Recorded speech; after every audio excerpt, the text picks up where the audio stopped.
Welcome to the Contractor Success Forum. Today we are discussing how to find the right joint venture partner. Here on the Contractor Success Forum, we discuss how to run a more profitable, successful construction business, and finding and even knowing that joint venture partnerships are even a thing when you're bidding these jobs. I don't think I realized that was a thing. So we have with us Wade Carpenter, Carpenter and Company CPAs, and Stephen Brown, McDaniel Whitley Bonding and Insurance Agency, and I'm Rob Williams, Iron Gate Entrepreneurial Support Systems, and the Pumpkin Plan for Contractors book. So, all right, guys, this is just something that I wish I'd known a lot more about this. The joint ventures for a job. We had partnerships and stuff, but didn't consider that as much. This is just a huge opportunity. And Stephen, you were talking about the opportunities for us and why this is so important. Right, there's more work coming out than ever right now, and it needs to be completed. There's some good profits to be made, and it may be too much for you, and you want to partner up with someone. Joint ventures are all about partnering up with someone. And I guess it's so timely that we have this topic, Wade, because it just doesn't happen overnight. I read somewhere that on a minimum, it takes 18 months worth of, they call it capture cost. Capture cost is what it costs to build and develop that relationship with the potential joint venture partner. So you should get started now. So what's the first thing, Wade? Well, before we kind of launch into that, I was also going to echo what you were saying. We've done a couple of podcasts on the joint ventures. I think they've probably been one of the more listened to podcasts we've done. But Stephen did a good episode on federal contracting and the mentor-mentee situation. And there are a lot of these coming out. But I've worked with a lot of joint ventures, and we kind of like working with them, but not all of them turn out the way we want them to. And not always are the partners compatible. So that's why we wanted to talk about it, because as Stephen was saying, you probably shouldn't, just because you know somebody, just go jump in bed. I don't know, that's right. Yeah. But, No. You go listen to another podcast to hear more of the pros and cons of starting a joint venture. But in this episode, we're talking about how to find the right joint venture partner, right? Yeah. I know I've had partners in some businesses, and they were great when you do it, but you just get down to, I guess this is your first point in the compatibility, and it's like you get down to the point where I had a partner one time that if he wasn't fighting, he didn't feel like he was working with his own partner, not against somebody else. If he didn't, he just enjoyed fighting, and the friendliest guy in the world. He was the friendliest guy, but business meant fighting about every detail to him. Right. And we're supposed to be on the same team over here. Hold on. So. Exactly. So, what we've got today, what I was wanting to go over my top 10 factors when selecting a joint venture partner. And as Rob said, compatibility. It's one thing if you met somebody at a trade association or whatever, you know them a few years, but how somebody is socially is not necessarily how well they work together. And as Rob said, personalities can be conflicts. The best one is someone you respect. That makes you compatible. They have certain things that they do better than you, or they may be a specialist in something on a project that you don't know anything about. But a lot of the best joint ventures when you're first getting started, to me, and being compatible is consider talking to your best friendly competitor about going together. Someone may have more equipment or more technical experience, or it may just be a big job with a lot of manpower. And together, the two of you can get it knocked out quickly and make a better profit. That's the reason you would go after that, right? Well, again, there's several reasons you could go after a project. Sometimes you have differing expertise that you said. A lot of times this mentor-mentee thing, that's a way for a lot of smaller contractors to get a leg up and move to the next level. But number one, the compatibility is if you can't work together, it's not going to work long term. Right. And if you're the smaller entity putting together a government joint venture, and you want to attract and talk to a larger company about doing joint ventures, the better you can show them that you have all your systems and processes in place, and what you would bring to the partnership is a key selling point. Yeah. And we'll talk about some of those things as we go down the list too. But the next one I really wanted to talk about was financial stability. I've seen, as I think Stephen was saying, there's typically a dominant partner and then maybe somebody trying to get a leg up. But I've seen situations where a smaller contractor may not be that stable and they're depending on this job to live. And they try to suck all the cash out and it jeopardizes the ability to get the job done. You ever see that? Sure. Yeah. And I've actually seen the opposite where the big guy, you assume that they're stable because they're really big. I can think of two ones immediately. And then the big company took all the cash out and left this other guy that was just dependent on the other guy. He just thought size, since they're so big, I'm not going to ask all these questions. I remember one that had a problem with one company and then they were the majority of it. And then they took all the money out of the other company. And I ended up hiring the other guy, the guy that was the small guy later, but he ended up coming to work for me because he was a partner in it. And then they siphoned all the money out of here. They had control and then put it all in the other company with the losses, and never occurred to him that they could do that. And then he was signing everything. So he was left with all the liability on that. And he was only like 10%. And he was done.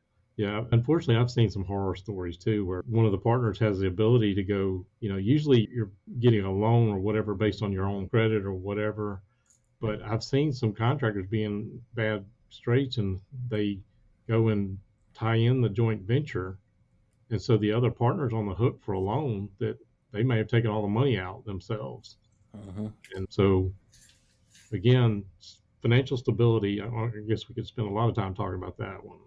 But you may wonder why a bonding company might like a joint venture. And they do. That's just it. It can help you get a larger bonded project by putting a joint venture together. And also, there's so many different documents, Wade, about, we'll talk about legal and contractual considerations later. But there's so many documents to put together a joint venture properly to protect yourselves. Yeah. The third one we already kind of alluded to as well, the expertise and experience.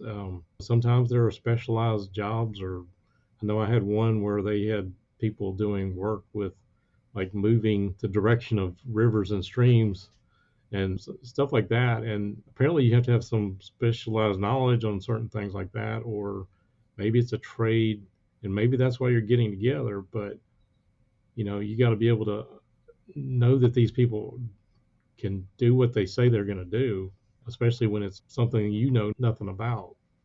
Yeah. Right. If it's a job where the joint venture partners, one of them is one trade and the other one is another trade completely, but those two trades make up the entire part of the project, it might make sense.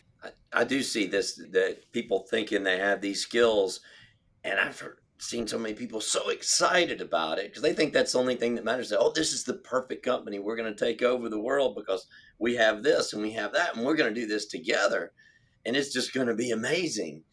And it's across different industries, not just contracting, but you see that, and that's just one of the many factors, and people don't get past thinking about this one. So this is having those expertise and those skills that go together to form this amazing partnership. It's just, I see that over and over again, and they can explode because they never even consider all the other things. They just think the product that they can produce is just so amazing, the service or what they can do with it, or the synergy of this guy, that nobody can compete with them if those two guys come together. Right. Well, I guess moving on to the next one, the reputation. And you wouldn't think reputation would really be that big of a deal. You're sometimes just in it for one project and in and done. But I actually had a situation several years ago where a very large general contractor that is well known throughout the Southeast, and I will not bring up, they had a horrible reputation of screwing over subs. And believe it or not, my client was a very large general contractor as well. They subbed out a wastewater treatment plant. But simply because this larger contractor had such a bad reputation, a lot of the subs that very much valued working with my client, the general contractor, would not work on it because they were afraid they wouldn't get paid down the line. So The reputation, I would say that's not really a big deal, but in this case, it was. I had something similar last year. I was talking to somebody and they were going to actually acquire, I guess you can say, the partnership. And then the other guy knew this. I knew the questionable owner. And apparently, I didn't realize he was into a lot of nefarious activities. Yeah, so like, oh no, we're not doing anything if that guy's involved. We're not touching it. And I'm a really nice guy, so I was surprised about it. So that reputation can be, yeah, you're afraid you're going to go to jail. Sometimes it's not just the subs. Some people might be involved in some crazy things. The Memphis Mafia down there. Right? Yeah, exactly. Hey, that's You said too Elvis. much. Elvis We is can't saying say they're anymore. getting old. They're not as scary as they used to be. Yeah, Okay, well, it sounds like a thing over there in Memphis. it People have is. them in Atlanta. The next one on the list is communication and collaboration. Especially when you're working with somebody that you got two very different pieces of the puzzle and you got to get it put together. You got to be able to work with these people. And I've seen situations where somebody is very detail oriented, say, in their job costing, and the other ones fly by the seat of their pants. You ever see that? Absolutely. Oh yeah. Absolutely. The better you know them, that helps a lot. I had a partner like that one time. He actually had really high margins. He had some patents and stuff. So he had some really high margins, but I was amazed, really successful, making a lot of money. He didn't keep job cost at all. There was no job cost. And I was just like, whoa, he didn't really, he had some like general lines and stuff, and it wasn't a bonding situation. But I was just shocked. And so our first company that we did together, we had $9 an hour people keeping the books and stuff. It was a mess. It was a real big mess. But books didn't matter, just the bank balance to him. So he didn't really look at his financials. And I was shocked because he was such a detailed person. He was engineering and software, all this on the construction side. It was so detailed, but not the financial side. Well, let me throw this out. If you have a joint venture, each party's going to designate someone to be the managing venture. That's usually the owner of the company, managing venture. So if anybody in your party on that project isn't getting along, or if you're not getting along with your other joint venture partner, get it resolved. At least, Collaboration and communication. yeah. Talk about it. We say that, don't we, guys? There's nothing more important than realizing that contractors, as a general rule, love talking about their feelings and what's going on. And in a peaceful setting, in a comfortable, loving, warm environment. Right. I don't know if our listeners Hi. can pick up the sarcasm there. He's going to pull out a singing kumbaya and stuff. Hey, look, it doesn't have to be that, but seriously, you got to be a collaborative person to even put a joint venture together. So this is a great point, Wade. Yeah, because I had one that had some of my people working for him, and this guy was actually the nice guy that loved to fight, but it got down to when somebody was ready to bill, he said, "Oh no, they didn't do a good job on that. We're not paying them." It's like you don't just not pay them because you don't like this. It's been going on, so it was a tough situation. He's like, "I'm not paying them for the work that they've been doing." So it was Well, ugly. guys, I can tell you that the best contractors out there, and this is a fact, the best contractors out there know and respect their competition. When they're slugging it out over a job, it can be a bloodbath. But once that's over, they're back to being friendly competitors. Right. Anyway. So got to be collaborative and communicate. Well, the next one on the list, I think Stephen already brought up the legal and contract obligations. Yeah, Stuff sorry like that. about that. I got excited. That's okay. If you want to go ahead and talk about it, it's a big part of this, and having a partner you can trust and having a joint venture agreement between the two you can trust. There's going to be a construction attorney in your area, folks, that knows joint ventures. Your CPA can help, your attorney can help. But I can tell you, I have a book called Joint Ventures in Construction that has a form for just about every type of scenario. So I can tell you that when I joined up with McDaniel Whitley, they were my best friends, and we decided we were not going to let our friendship be lost by being in business together. So we spent 6 months going over the legal documents. And yes, it's happened where we had to bring that document up and remind someone of what we agreed to. We've been together for 13 years now. So anyway, the legal documents that protect the joint venture, you want the job to be able to cash flow itself, but the joint venture may need things at certain times. They might need certain resources. And that's all spelled out in the joint venture agreement. Yeah. I've had so many people say, "Hey, I've got an agreement. Went to, what is it, Legal Zoom, or Yeah. what's it called? Legal document, and they downloaded a contract, and then Right. that's what they've got in it." And that was really tough. But Well, I understand that lawyers cost money. I remember Dad used to say, "Look, you get these contracts at least so it's communicated, also, just so the person. It's not that even if you're not going to sue them, like he and his partner, they were never going to sue each other, and they never sued anybody else. But they still needed a good contract, even if it was just go back to communicate it. And when we did have the lawyers drawn up, it was really important to put all your bullet points down first and then give it to the lawyer, because the lawyer is going to do what he thinks you want, and you think the lawyer can read your mind because everybody thinks we're all alike, and that might not be your situation. So you got to spend some time in there. It's tough when you're in a small job. That's where it really gets kind of ugly, because there's not enough money in the project and the overhead to spend a lot of money on an attorney or something. So it gets, Well, way to go, Mr. Williams. What great advice. yeah, He was awesome, Rob. yeah, You were thank you. blessed to have him. Nobody wants to get involved with a lawsuit. You're right. And again, it goes back to communication, which is above. I noticed, Wade, you have it listed above the legal section. Yeah. Yep. Well, I also noticed you're leading straight into the next one because you just said the word resources. The next one on the list is resources and capabilities. And sometimes it's you got specialized equipment, sometimes you got specialized people on your team that has the knowledge. That's partly why you're getting into bed with these people to knock out a project. So, Yeah, um, that's a huge thing, because there are a lot of skilled people that don't have the financial ability. They don't have the cash or something. They could really do these jobs. And so you can look both directions. If you've got some cash, you can find some of those guys to do a joint venture, and you don't have to partner with them. A joint venture to us, a lot of time, was not a formal document. We just said, we're going to do a joint venture. That means we're going to kind of do something together. And I don't think we realized that you can formally set up a joint venture without having a whole company. Even yeah, they're just so, splitting profits agreements, stuff like that. So, yeah, Right. As you've said a couple of times, Wade, you want to get in bed together.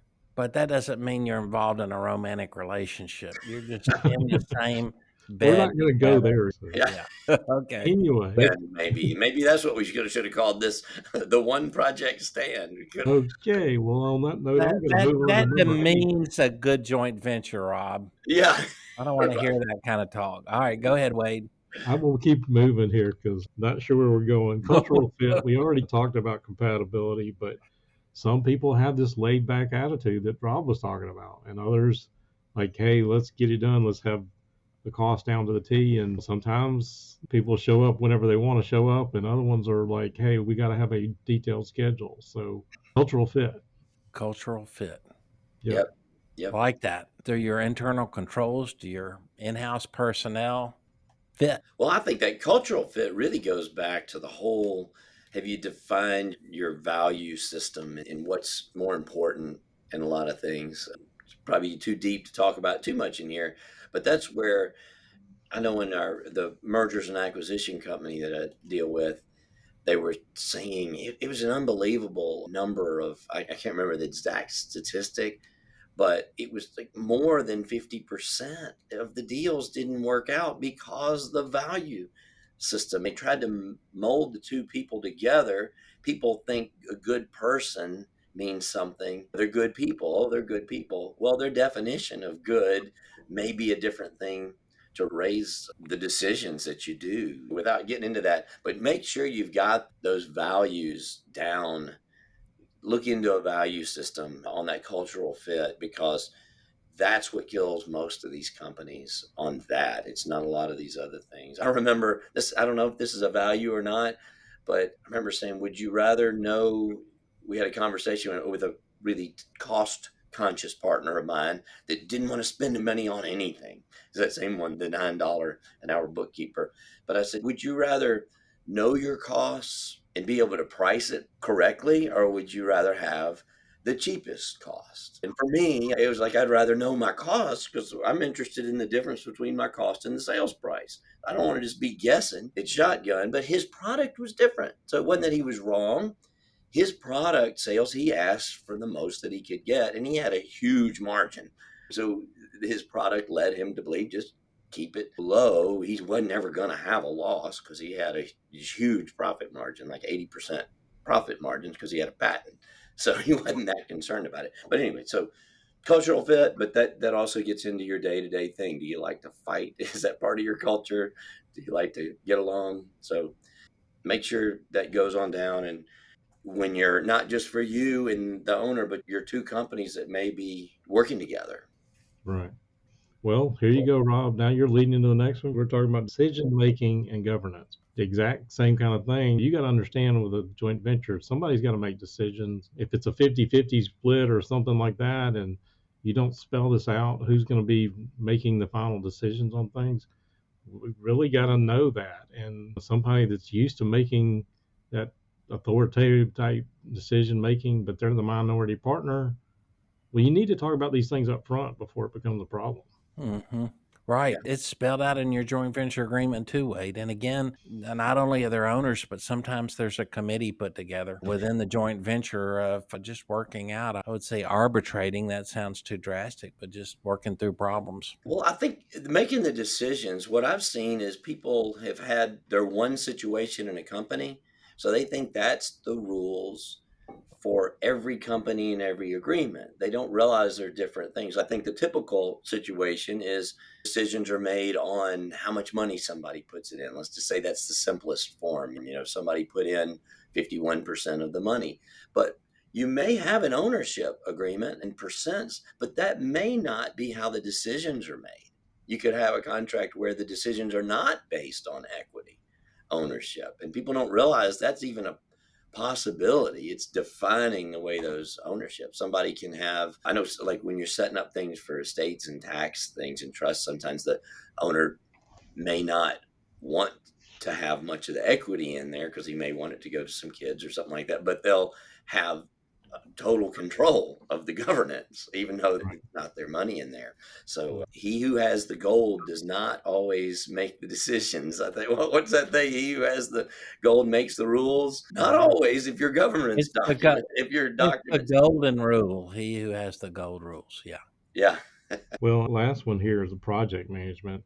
In a joint venture, a lot of times you got to remember this is not two separate companies. This is two or more partners coming together to get a job done. And you got to look and see how we are putting the projects together. So a lot of times you're putting a schedule of values together, your pay apps together, because you got different pieces of it. So as we said with the management style, people manage projects very differently. Any thoughts on that?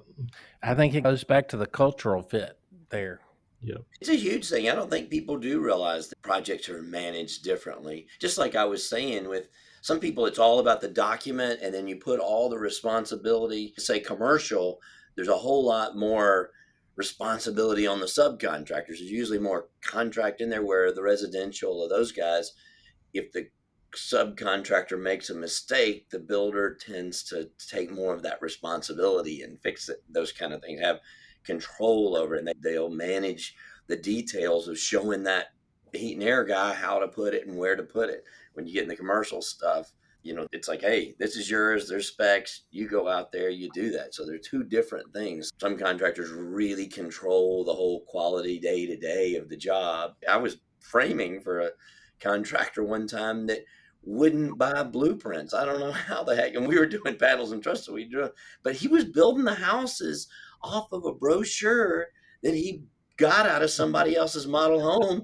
and he had whited out the name of the other company and written his name of his company on there, and he actually built the house out of that little piece of paper. Is the house still standing? There are a ton of them. It's a whole community. These are hundreds of houses. It was a big project. I'm not saying they were bad houses, because Their management, they had to be on every one of those houses, every little detail, because there were no job specs. I mean, it was just the old fashioned. You're practically out there building the houses with your hands, as opposed to the extreme. I'll go back like the university housing that I was doing, those dormitories. It was just extremely, they were not going to mess with you because you were liable for everything as the subcontractor.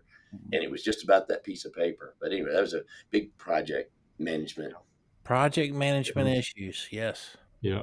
Well, again, I see project managers, even in the same company, estimators in the same company, they a lot of times do things different between project managers and estimators, and making sure they're compatible between two different companies is another level. But I think we hit our top 10. Believe it or not, I've got 20 more factors that maybe you should consider when you're thinking about getting your joint venture partners. I put in a checklist because this is a big deal. I keep using the term getting in bed with somebody, but you are, even if it's just for one project. But maybe you're looking for a longer term relationship, and that can be a big stepping stone for some people. You could also get on the website contractormatch.com.